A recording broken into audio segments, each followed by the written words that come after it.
So for the past decade, I've been living here in Walltown in a hospitality house. We were in Iraq at the beginning of the war, and when we were driving out of the country, had a car accident where a car landed in a side ditch, and 3 of our friends stumbled out on the side of the road, their heads bleeding, wondering what was going to happen. They were picked up by a car of Iraqis, taken into the town called Rutba, and in Rutba, a doctor said 3 days ago, your country bombed our hospital, but we'll take care of you. And he saved their lives. And the more we told that story, the more we realized it was a Good Samaritan story, that the people who were supposed to be our enemies, the good Iraqis, the good Muslims, had saved our friends' lives. We had seen what God's love looks like in the 21st century by living that story. And so at the end of it, Jesus says, go and do likewise. And we heard that as a word to us. We came here to Walltown and we started a community called the Rutba House. Said that we wanted it to be a hospitality house, to practice the kind of hospitality that we had received, and to open our door to the stranger, to whoever would come along. We've been welcoming folks into our homes here for a decade now, and over those 10 years we've had some 60 people live here, 60 people, just, a slice of the reality of what homelessness is in this country, people who didn't have somewhere else to live. And yet, in that constant effort to try to welcome every guest as if the guest were Christ, we've lived in the midst of a tension that says, on the one hand, sometimes these people have saved us. Sometimes they've opened our eyes to what God is doing in the world, and it's a miracle. It's beautiful. Those are incredible stories to tell.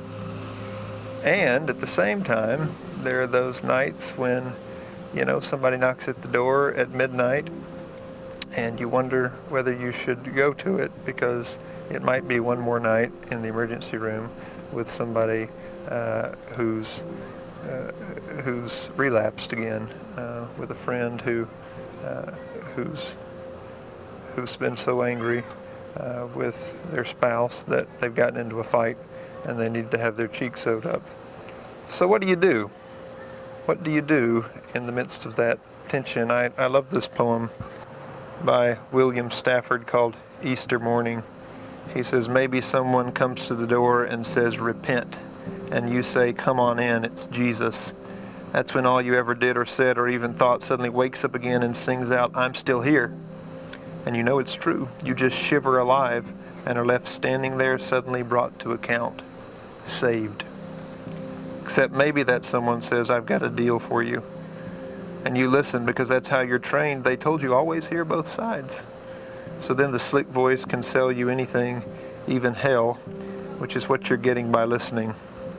Well, what should you do? I'd say always go to the door, yes, but keep the screen locked. Then, while you hold the Bible in one hand, lean forward and carefully say, Jesus? I love that poem because I feel like that is the experience of living in a hospitality house. Every person who comes to the door might be Jesus. And yet, when you've been lied to and stolen from several dozen times, you naturally have a tendency to keep your guard up. How do we live in that tension? How do we live in that tension of knowing that this is the way Jesus comes to us, and yet at the same time knowing that this can be some of the most painful stuff of life to deal with? I think a decade of living here has taught me that it's worth it. It's worth it, but it's not always easy. It's worth it, but it's not always pretty. It's worth it to always go to the door, but we have to constantly keep our eyes wide open We have to constantly be asking, is it you, Jesus? If we're going to see clearly who God is and how God's breaking into our lives.